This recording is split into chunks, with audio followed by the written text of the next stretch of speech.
اس کو کہتے ہیں دو قومی نظریہ. یہ نظریہ ہے.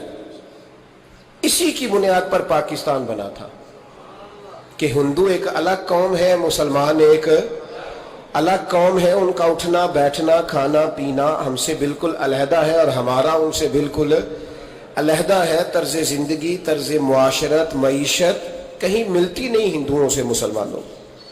لہذا ہمیں ایک ایسا وطن چاہیے، ہمیں ایک ایسا وطن چاہیے جس وطن کے اندر مسلمان اپنے طریقے کے مطابق اٹھیں بھی، بیٹھیں بھی، چلیں بھی، سوئیں بھی. نماز پڑھنے کے لیے وطن نہیں بنایا گیا کہ ہم نے اذانیں دینی ہیں، نمازیں پڑھنی ہیں، جماعتیں کرانی ہیں. یہ کام ہندوستان میں آج بھی ہوتا ہے. وہاں مسجدوں میں اذان بھی ہوتی ہے، جماعت بھی ہوتی ہے، تلاوت بھی ہوتی ہے، مدارس بھی ہیں، مساجد بھی ہیں، عربی ادب بھی ہے، سارا کچھ ہے. وہ پریشان کرتے ہیں، اس سے قطع نظر کرتے ہیں، وہ تکلیف دیتے ہیں، لیکن پابندی نہیں ہے. یہ سارے کام وہاں بھی. پاکستان نماز کے لیے نہیں بنا، پاکستان تلاوت کے لیے فقط نہیں بنا، پاکستان نبی پاک کے نظام کے لیے بنا ہے کہ کچہری میں حضور کا دین نافذ کیا جائے گا، اسمبلی میں نبی پاک کا دین نافذ کیا جائے گا. حضرت عمر فاروق رضی اللہ تعالیٰ عنہ کے طریقوں کے مطابق حکمران اس ملک کو چلائیں گے. اس لیے پاکستان بنایا گیا تھا.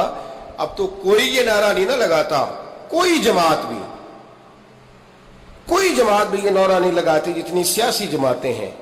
حالانکہ پاکستان کا نعرہ آج بھی ہر آدمی کو پتا ہے کہ پاکستان کا مطلب کیا، لا الہ الا اللہ محمد رسول اللہ صلی اللہ تعالی علیہ. لیکن کوئی بھی سیاسی جماعت اب اس نعرے کو لگانے کو تیار، بلکہ اس نعرے سے کامتے ہیں سیاسی حکمران.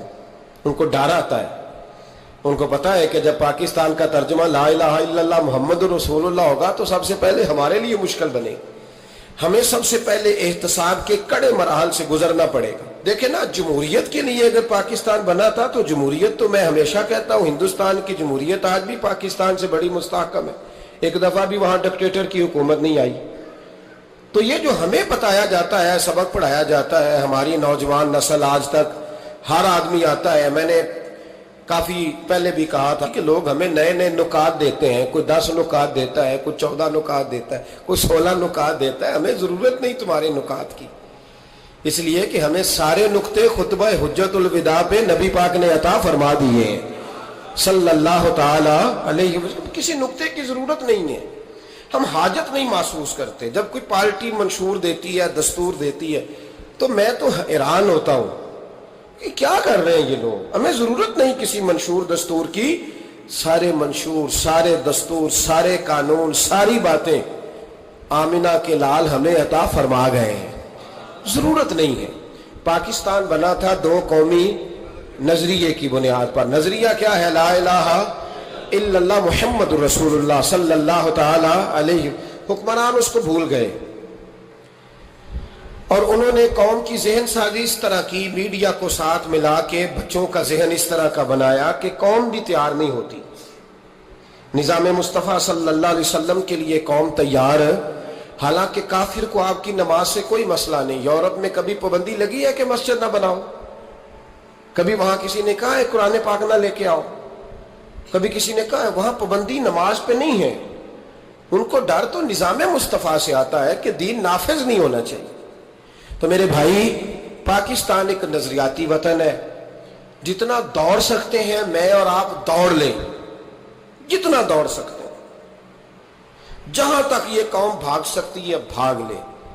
یہ اس چہرے کو اپنا لے یا اس چہرے کو اپنا لے یا اس کو آزما کے دیکھ لے. چونکہ اس وطن کی بنیاد کلمہ ہے تو یہاں سکون بھی اسی وقت آئے گا جب حکومت بھی کلمے والے رسول کی آئے گی صلی اللہ تعالی علیہ وسلم صلی اللہ تعالی.